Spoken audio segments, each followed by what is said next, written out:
Hey y'all, Patrick here with Thomann's Guitars and Basses, and today I wanted to talk about one of my absolute favorite things, and that is modulation effects on bass. So there are a ton of different modulation effects out there: chorus, phaser, flanger, vibrato, tremolo, wah, octave, and just a ton more. But the main ones we'll be looking at today are chorus, flanger, and phaser, and really how we can use these with bass to make our bass lines more dynamic and just more fun. So the simplest way I can really explain what a modulation effect is that it basically works by taking your unaffected signal and going ahead and changing the pitch or the frequency and moving it around from there to really switch things up. And of course, it's up to you to choose whether you want it to be a very subtle effect or go all out insane crazy with it to basically make your bass not sound like a bass anymore, and you can just go all out and be having a blast doing it. So let's start with the tried and true phaser effect, a very simple and straightforward effect that essentially just modulates one of your lines of signal and then goes ahead and oscillates it and gives it that nice sweeping effect. And this can be used in a lot of different ways, but one of the most famous ways it's used on bass is in the OJ song For the Love of Money.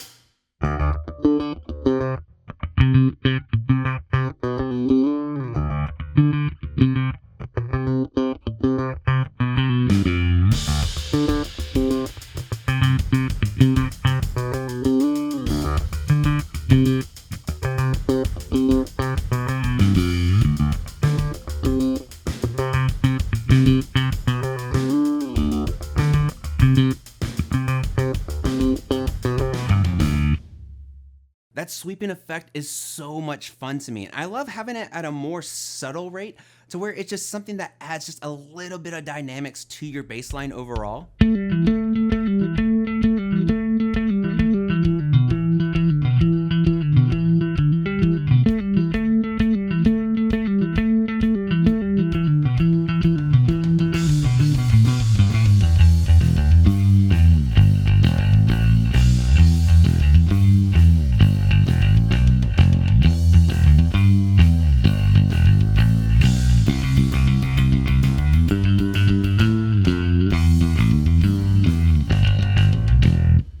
Next up, we have my personal favorite modulation effect, and that is chorus. Essentially, what this does is split your signal into two frequencies, one normal and one where the timing and the pitch can vary, and this gives it a very wide and rich sound to it. I feel chorus is one of the more popular modulation effects to add to bass, just because again, it adds that nice, rich, and deep sound to your overall tone that sounds really good in a mix. And a really good example of this is the bass line from The Cure's song Fascination Street.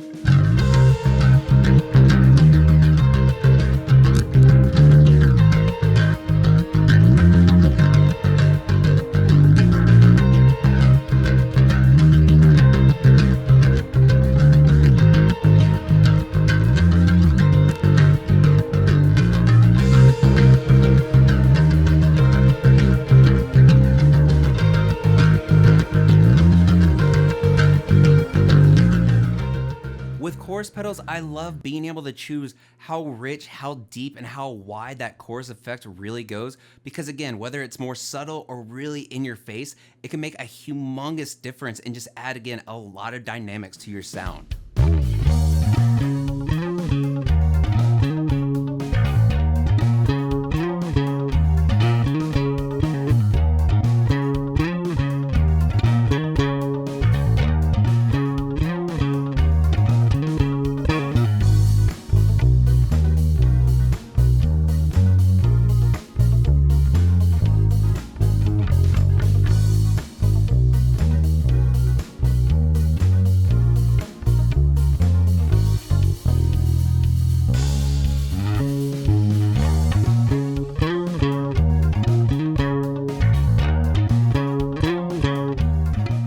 Last but certainly not least, we have the flanger effect. Essentially, this is a lot like a chorus pedal. It splits your signal and delays and stretches out one of them, but one of the big thing about this is it adds feedback. So what it does is it adds feedback to that affected signal and then goes back into the unaffected signal and makes one of the weirdest and coolest sounds I've ever heard. Now, while all modulation effects have a time and place of using them, I feel this is especially important when it comes to flanger effects, just because of how insanely rich it is and how crazy it can get.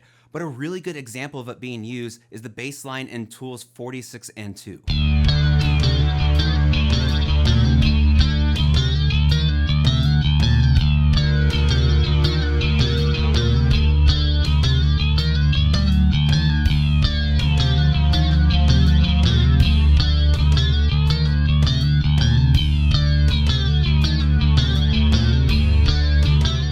Out of these three effects, I really feel that Flanger is the most unique and has a very distinct sound to it, and one that'll make people's heads turn.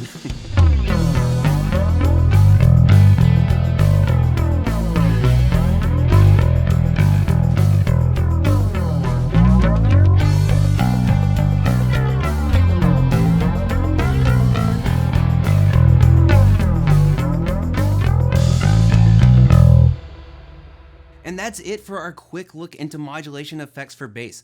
Let me know what kind you guys really like. Phaser, chorus, flanger, or there one that I didn't even talk about, like ring mod, wah, pitch effects too technically count.